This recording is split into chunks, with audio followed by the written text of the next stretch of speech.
안 남았어요. 진짜 끝날 때까지. 4시간 필요할 것 같은데. 네? 그럼 차라리 보충 잡으면 돼요? 나도 잡고 싶다. 잡아주실래나? 아니에요. 8교시에 잡아줄걸요? 그래. 근데 다 얘들아 일단 여러분은 77페이지를 한번 펴봐줄래요? 77 잠깐만 봐주세요.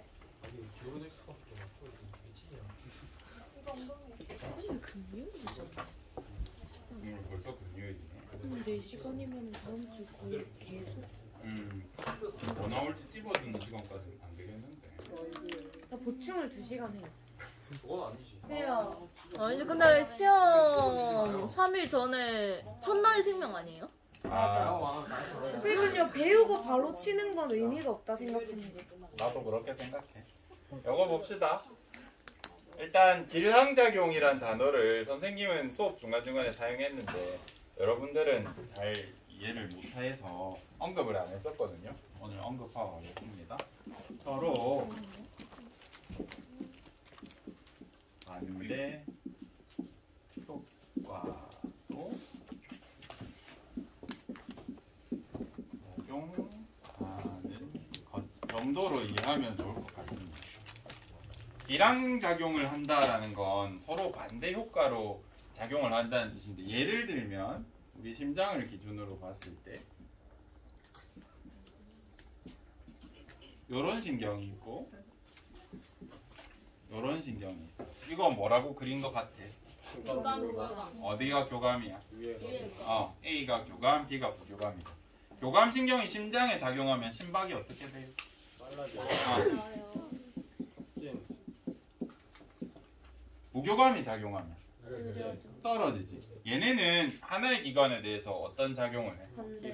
반대 작용을 해. 그래서 이런 걸 길항작용한다 라고 표현해 줍니다. 호르몬에서는 어떤 게 대표적인 기량이냐면 인슐린은 어떤 역할을 해요? 그 다음에 글루카곤. 얘네 반대로 작용하잖아. 그지? 그래서 인슐린과 글루카곤도 서로 기량적 관계에 있다. 기량작용을 한다. 이렇게 설명해도 맞아. 그래서 이 단어를 여러분이 문제 풀다가 발견하시면, 문제가 아니라 길항작용이라는 단어를 발견하시면 아 이런 의미구나 라고 생각해 주시면 됩니다. 수능 특강에 등장하나 봐요. 다시 그럼 다시 펴줘.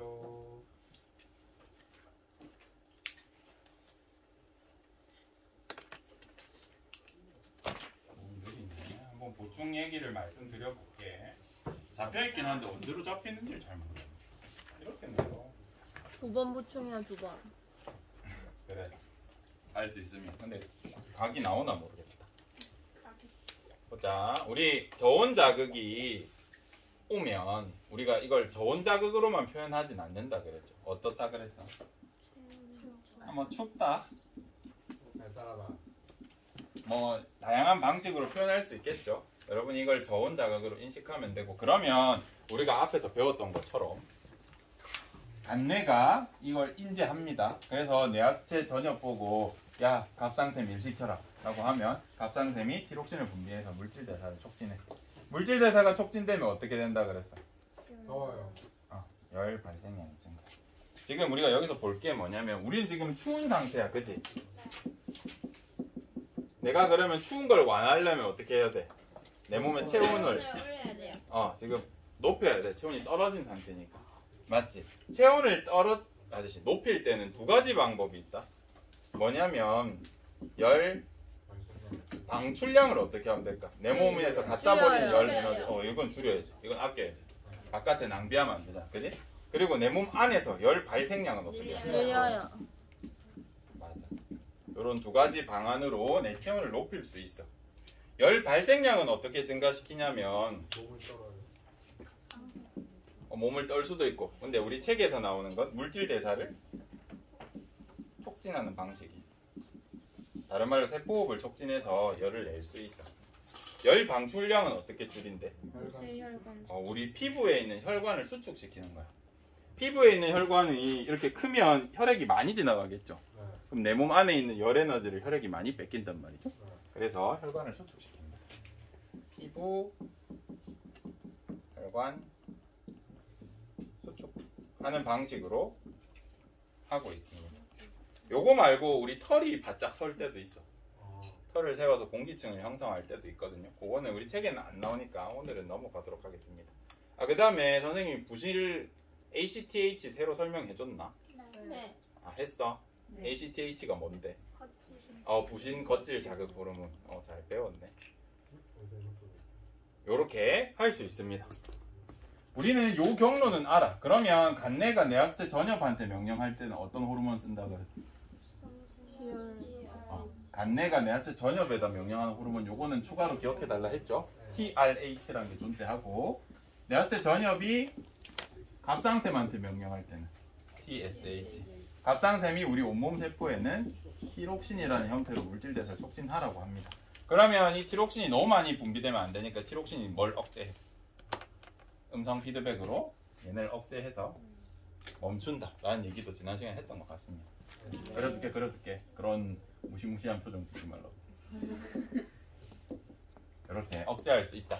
이렇게 음성 피드백으로 조절한다 그랬죠. 근데 우리가 체온 조절에서는 추가적인 작용들이 몇 개 있어. 간내가 이제 갑상샘한테만 일을 시켜도 체온이 올라가긴 하지만 우리 체온은 생각보다 중요한 물질 대사잖아요. 그죠? 그래서 빠르게 일어나는 게 있어. 얘는 호르몬이니까 속도가 좀 어때? 느려. 그래서 빠르게 신경을 이용해서 하는 일들이 있어. 교감신경을 이용해서 교감신경을 이용해서 부신속질을 자극하게 되고 부신속질의 에피네프린은 혈당도 증가시킨다 그랬죠. 네. 근데 체내 물질 대사도 조금 활성화시켜줘. 왜냐하면 쟤는 싸움 도망에 관여하는 거니까 대사량도 높이고 혈당도 높인단 말이에요. 그죠? 그래서 물질 대사를 추가로 촉진해 줍니다. 그러면 여기서 간에서 열이 많이 발생하겠죠. 간 외에도 다른 세포들한테도 영향을 줍니다. 근데 우리는 간만 적혀 있으니까 간으로 학습하셔도 될 것 같아요. 그래서 간의 역할 중에 연락 글슬적 응해요 중에 우리가 한 5개는 벌써 했다. 여기 열 발생했죠? 하나. 자, 여기도 있다. 그 다음 모세혈관이 수축해. 누가 작용하면? 교감신경이 작용한다. 다시 부신속질도 누가 컨트롤해? 교감신경이 컨트롤한다. 알겠죠? 이거는 꼭 알아주시면 좋겠고 이 두 가지 효과에 의해서 체온이 상승하겠죠? 네. 그러면 간내 보고 이제 더 이상 상승하지 말라고 이렇게 명령합니다. 여기 화살표로 돼 있지만 이렇게 그려주시면 좋겠죠?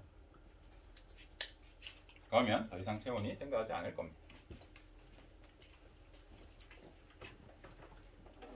그렇다면 체온 상승 한번 보세요. 체온 상승.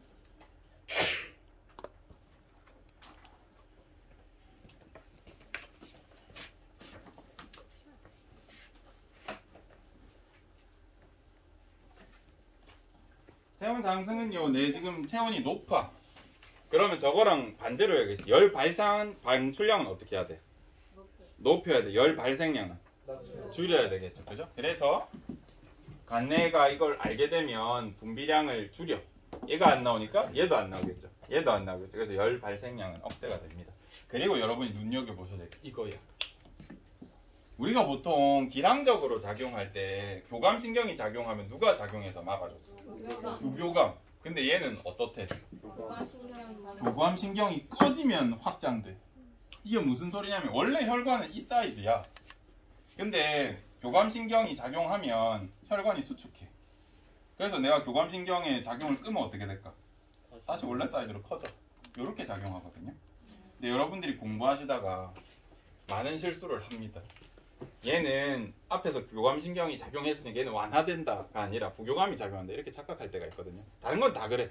다 맞는데 여기만큼은 교감신경이 꺼져서 혈관이 확장돼. 원래 상태로 돌아가. 이해돼요? 네. 그래서 열 방출량을 증가시키고 여기 기타 등등 뭐 땀 분비 이런 것도 있는데 우리 책에서 안 다루니까 그거는 다음에 기회 되면 하겠습니다. 우리 진도가 조금 느리니까요. 그럼 한번 생각해보자. 동상이 왜 생길까? 추워서 추면 뭐 되는 거야? 혈관 수축. 맞아. 추면 혈관을 좁혀가지고 피가 안 흐르게 되잖아요. 그죠? 이걸 장기화시키면 어떻게 될까? 피가 안 흘러요. 그래. 내 손이 이렇게 있으면 피가 안 흐르겠죠? 네. 피가 안 흐르면 뭘 못해? 산소가 세포. 없어지지. 무호흡으로 버티다가 영양소인 포도당 같은 것도 안 오겠지. 그럼 그때부터 뭐 하기 시작해? 세포가 이제 죽기 시작해. 하나씩 죽어. 이해되죠? 그래서 괴사가 일어나고 시간이 지나면 이제 세포가 못 쓰게 됩니다. 근데 우리가 동상을 가속화하는 일 같은 게 있잖아. 어떻게 하면 동상이 가속화된다고 혹시 배워본 적 있어? 물에 손담가. 추울 때 차라리 계속 춥게 있는 게 낫지. 추울 때 잠깐 따뜻한 데 들어가거나 뜨거운 물에 잠깐 손 담갔다가 다시 차가운 데로 가져오면 난리 납니다. 왜 그런지 설명해줄게. 동상이 2배로 빨리 와. 우리가 지금 추운 상태니까 혈관이 수축돼 있죠. 근데 내가 잠깐 뜨거운 물에 담고 확장. 그러면 얘는 호르몬 경로라 그랬잖아. 이거 시간이 좀 걸려. 근데 얘는 신경이라 그랬지. 아 뜨겁네 하고 혈관 빡 열어. 그러면 엄청나게 열을 많이 뺏기겠죠. 지금 안 그래도 체온 낮은 상태인데. 그러면서 동상이 훨씬 빨리 진행된다. 그럼 이렇게 생각할 수 있으면 혈관이 확장되니까 이거 영양 공급 위해서 오래 사는 거 아닙니까? 라고 생각할 수 있는데 아까 뭐라 그랬어 이미 우리가 오랫동안 추운 상태였기 때문에 여기 체온이 어떻게 돼 있을까요? 체온 낮아. 체온이 낮으면 우리가 영양 공급이 안 돼서 세포가 죽을 수도 있는데 누구도 영향을 받게. 효소가 활성이 떨어져 버려. 그러면 세포호흡 일어나 안 일어나? 안 일어나. 혈관 확장해서 열만 뺏기는 거야. 그러면 동상이 더 빨리 옵니다. 그래서 여러분이 추울 때 몸을 녹이고 싶으면 차라리 오래 최소한 30분 이상 따뜻하게 유지할 수 있는 상태로 하시고요. 알겠죠? 차라리 몸을 움직이시는 게 좀 더 도움이 될 수 있습니다. 영양분을 공급하고 체온을 높일 수 있기 때문에 잠깐 뜨거운 데 갔다 오면 오히려 안 좋을 수 있다 라는 걸 알아두시면 좋겠습니다. 알겠죠? 어머머머. 그러면 우리가 추운 데 있다 따뜻한 데 갔을 때 혈관 확장되는 거 어떻게 볼 수 있냐 라고 하면 여러분 추울 때 바깥에 있다 갑자기 그러면 얼굴 빨개진 적 없어? 그거 왜 얼굴 빨개져? 혈관이 확장되니까 피가 많이 돌죠? 이게 겉에서 보면 피 색깔이 보여. 빨갛게 보입니다. 또 여러분 운동 많이 할 때 얼굴 빨개지죠? 마찬가지로 혈액이 많이 돌기 때문에 혈관이 확장돼서 혈액에 색이 보여서 그렇습니다. 열 방출량을 높이고 있구나 라고 보시면 됩니다. 이렇게 하면 우리 체온 조절은 한 것 같고요. 네. 여기 한번 보자. 항이뇨 호르몬에 의한 조절.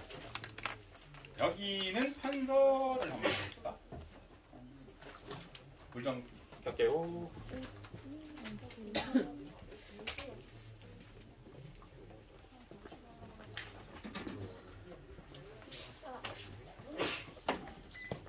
우리가 지금 항이뇨 호르몬 하기 전에 안뇌에서 조절하는 항상성이 뭐뭐뭐 있었어?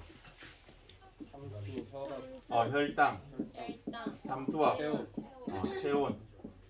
요 세 개는 너무 중요해서 100% 나온다 그랬죠. 내신에도 수능에도 나올 겁니다. 그래서 꼭 해두시고 그 중에 세 번째 요거 했고 이제 삼투압 할 거야. 내 몸이 짜다. 띄워쓰기 왜 이래? 내 몸이 짜다라고 했을 때 짜다는 건 무슨 뜻이야? 농도가 높다는 뜻이야? 낮다는 뜻이야? 높다. 혈액의 농도가 높은 거야.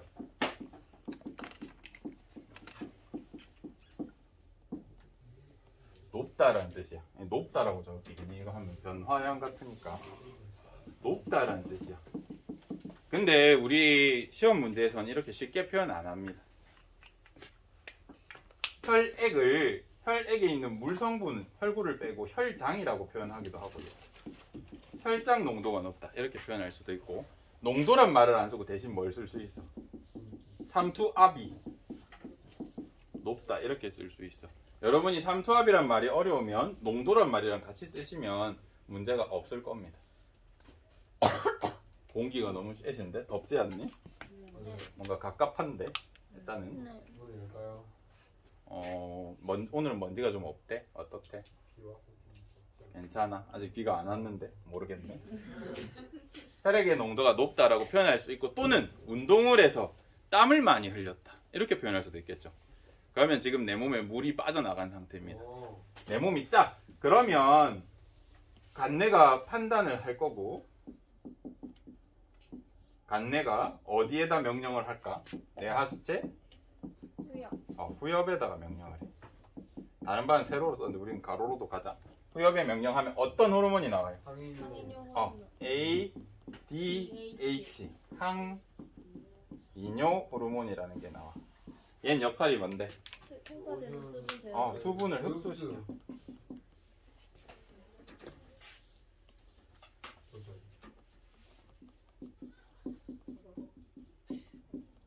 네, 재흡수라 표현해도 된다 그랬죠. 수분을 흡수해. 그러면 수분을 흡수하니까 내 몸의 농도가 어떻게 돼? 묽어지죠. 네. 낮아지죠. 그죠? 이 결과로 정상 삼투압이 될 겁니다.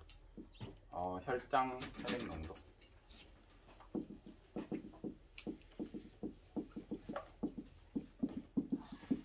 요 과정은 어렵지 않습니다. 그죠? 반대는 반대야. 반대는 오히려 항인효 호르몬의 농도가 떨어지는 형태로 생각하면 됩니다. 그런데 여러분을 속이기 위해서 이 혈액 농도가 감소했다는 말을 정말 다양한 표현으로 해요. 요거를 아셔야 돼. 안 가르쳐주고 낼까? 하다가 그냥 다 가르쳐줄게. 먼저 아까 혈장 삼투압 이런 표현은 우리가 배워봤고, 요건 어떻게 될까요? 혈액량은 어떻게 돼? 늘어나요. 량. 혈액량은 어떻게 돼? 농도가 높을 때요. 아니, 농도가 높아서 얘가 많이 분비해서 혈액 농도가 감소해서 수분 흡수가 일어났어. 혈액의 양은 어떻게 돼? 늘어나겠지. 수분을 흡수했으니까. 그거 납득할 수 있어? 그 다음에 오줌량은 어떻게 될까요? 오줌량. 오줌도 양인이지 모르겠다. 한글 모르겠네. 오줌의 양은 어떻게 돼? 내가 버릴 물을 흡수해 버렸으니까 줄어들겠지. 그지? 이거 받아들일 수 있어? 그러면 오줌의 삼투압은 어떻게 돼? 올라가요. 다른 말로 오줌의 농도는? 높아요. 물을 섞어서 보내야 되는데 내가 흡수해 버렸으니까 농도가 올라가겠지. 요거 받아들일 수 있니? 네. 또 뭐가 있을까? 너희가 싫어하는 말이 있어. 단위 시간당. 오줌 생성량 어떻게 돼요? 줄어들겠죠. 여러분 단위 시간당이란 말이 어려우면 가리세요. 어차피 일정 시간 동안이니까 몰라도 돼. 오줌 생성량 줄겠죠. 내 몸이 흡수해 버렸으니까. 그죠? 또 뭐가 있을까? 이게 단가. 혈액의 농도 감소하고, 혈액의 삼투압 감소하고, 혈액량 증가하고, 오줌량 감소하고, 삼투압 증가하고, 단시간당 오줌 생성량 감소하고. 이렇게 하면 될 것 같습니다. 정말 다양하게 표현할 수 있죠. 네. 그죠? 어떤 표현이 나와도 여러분들이 잘 알았으면 좋겠습니다. 막 이상한 개같이 나올 때도 있어요. 방광의 압력은 어떻게 될 것 같아? 약해져요. 방광의 압력. 약해져요. 상대적으로 낮아지겠죠. 그렇게 생각할 수도 있다고. 그렇게 안 내겠지. 안 내겠지만 이제 생각을 해보시라고요.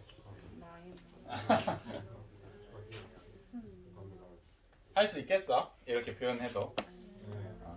반대 상황은 어떻게 되겠어? 내 몸이 지금 묽어. 그럼 혈액 농도가 낮은 거니까 간내에서 후엽 보고 항인효 호르몬 분비하지 말라 그래. 네. 그러면 오줌의 양이 늘어나겠죠.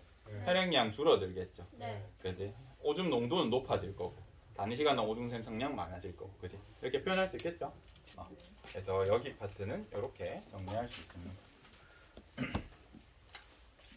이렇게 되면 혈액 농도가 감소하게 되고, 그러면 뭘 억제하겠어? 뿅. 간내를 억제해서 마찬가지로 음성 피드백으로 작용을 할 겁니다. 그러면 항인효 호르몬이 줄어드니까 이 반대 효과가 나타나겠죠. 그렇죠? 이렇게 될 것이다. 그래서 이렇게 정리하셔도 되고, 교과서 그림으로 돌고 도는 그림으로 확인하셔도 돼요. 네. 그러면 ACTH 했고, 뭐 빠진 게 없나?